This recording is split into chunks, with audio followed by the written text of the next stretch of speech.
Bem-vindo ao canal Matemática na Sala de Aula. Eu sou o professor Maurício e hoje nós vamos falar um pouco da função quadrática e a função do segundo grau. Já pegando assim, quem já teve o conhecimento, que a gente vai fazer uma revisão rápida, uma revisão bem básica de pontos importantes de uma função do segundo grau. Vamos lá. São funções do tipo ax quadrado mais bx mais c, ou seja, uma equação do segundo grau, onde eu tenho que ter uma incógnita ao quadrado. Sendo o valor de a define a concavidade da parábola. Se a for maior que zero, para cima. Se a for menor que zero, para baixo. Ou seja, se esse a for positivo, a parábola é para cima.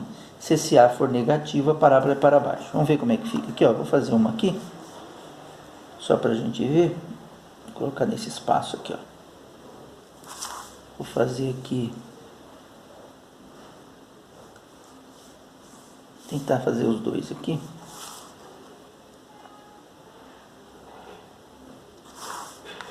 Vou pôr aqui assim.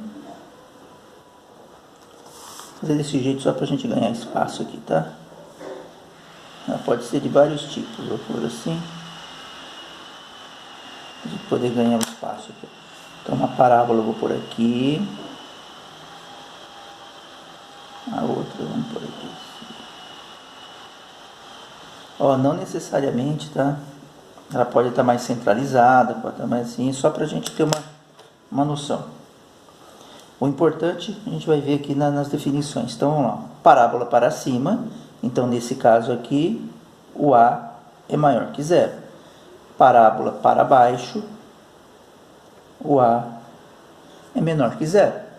Até aí, vocês lembram de tudo isso? Tranquilo. Os zeros definem os pontos em que a parábola intercepta o eixo do x. O que é zero de uma função?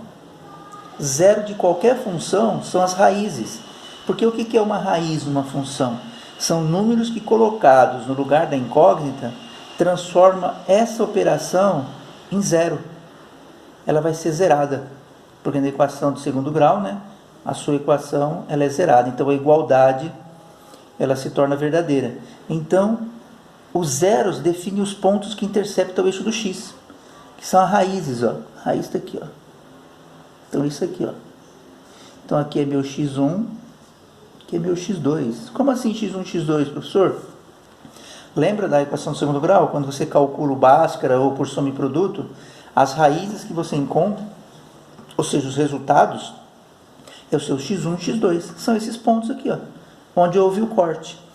E aqui também, x1 e aqui o x2. Só um pouquinho mais aqui. x2. Professor, sempre vai ter x1 e x2? Não.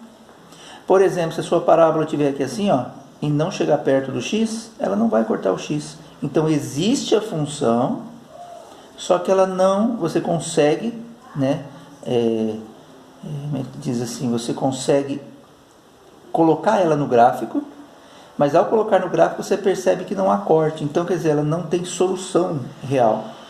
Aí nós vamos ver os imaginários depois. Então, aqui eu tenho x1 e x2, x1 e x2, pontos de corte. Então, item 2 aqui. Depois nós vimos que o vértice da parábola indica o ponto de mínimo e o ponto de máximo, ou o ponto de máximo. Como assim? Vamos supor, olha só, minha parábola aqui, ela está descendo, descendo, descendo, descendo, descendo até aqui. Esse é o valor mínimo, o menor valor que ela tem. O y está aqui, é o menor valor. E depois ela volta a subir de novo. Então ela desce, desce, desce, desce, desce até o ponto mínimo, onde ela para, respira e volta a subir. Então esse pontinho aqui, é meu vértice, é o V. Como ele está aqui embaixo, ele é o meu ponto mínimo. Então a gente conclui que se o A é positivo, maior que zero, então a minha parábola é para cima, então eu vou ter o ponto de mínimo, que é onde ele tem o menor valor para y, a hora que ele faz a curva aqui embaixo. E o ponto de máximo, olha só, meu gráfico vai subindo, subindo, subindo, subindo, subindo, aí ele para, respira e cai de novo. É como se fosse assim, ó, lancei uma pedra para o ar. Ela vai em uma trajetória parábola, né, de uma parábola. Então ela vai subindo a pedra, vai subindo, ela vai perdendo a força, perdendo a força, perdendo a força, para. E começa a cair. Nesse momento que ela para de acelerar para cima e começa a cair, é o meu vértice. É o ponto de altura maior dessa minha parábola, né? Então isso aqui é o ponto de máximo. E o ponto de máximo é quando a minha parábola está para baixo. Então o meu A é menor que zero, é negativo. Então preste atenção, quando eu tenho uma função onde o x² ele é acompanhado por um número positivo, eu encontro ponto de mínimo. Quando ele é negativo, eu encontro pontos de máxima. E isso é interessante nos problemas, né? Ponto de mínimo, ponto de máximo. A altura máxima em que vai acontecer?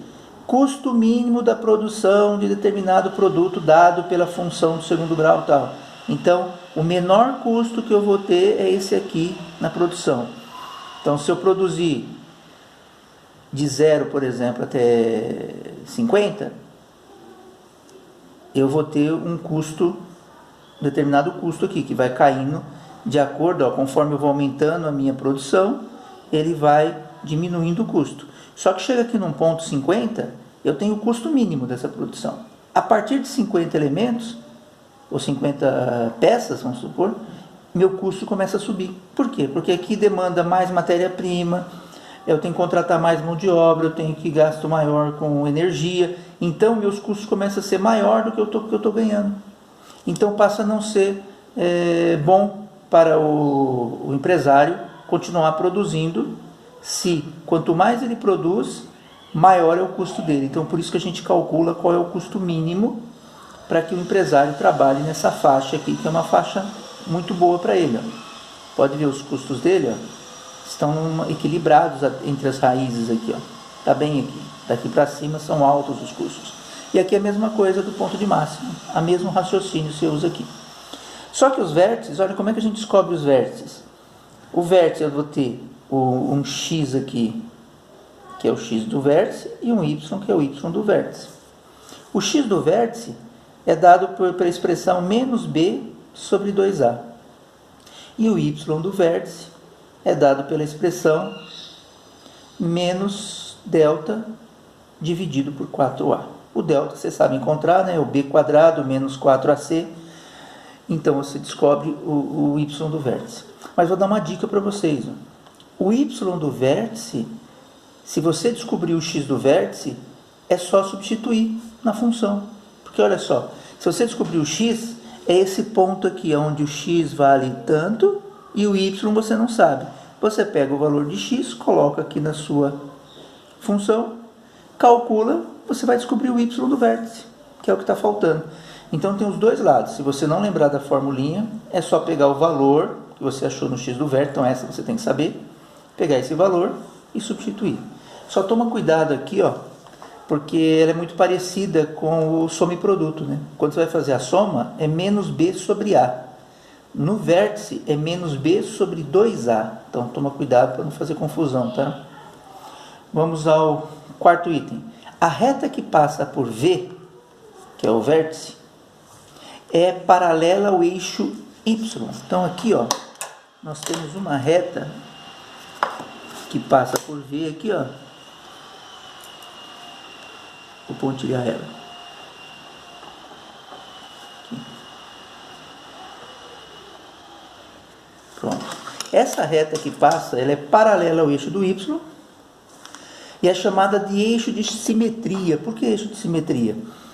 Porque o mesmo comportamento, é como se fosse um espelho aqui, ó.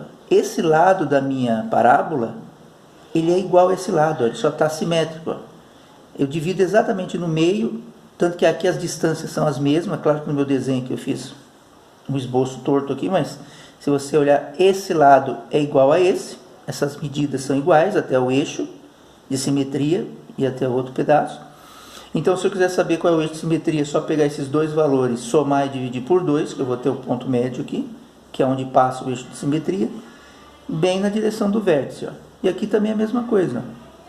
Ponto de simetria passa no centro, dividindo a minha parábola em duas partes semelhantes, ó, iguais aqui, são espelhadas, né, como se fossem espelhadas. Então isso é a simetria. E por último, o termo independente, C, é o ponto em que a parábola corta o eixo do y. Então aqui, ó, cortou o y aqui, é o meu C, ó, esse número independente aqui, ó. Cortou o y aqui, é o meu C.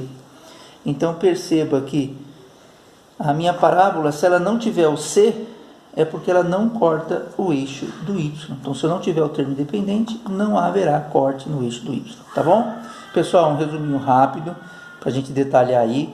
Agora nós vamos para alguns exercícios práticos aí, básicos também, só para a gente ver como é que, relembrar como é que funciona, como é que monta um gráfico, um esboço e tudo mais, tá? Um abraço a todos, dê um joinha embaixo, nos vemos daqui a pouquinho.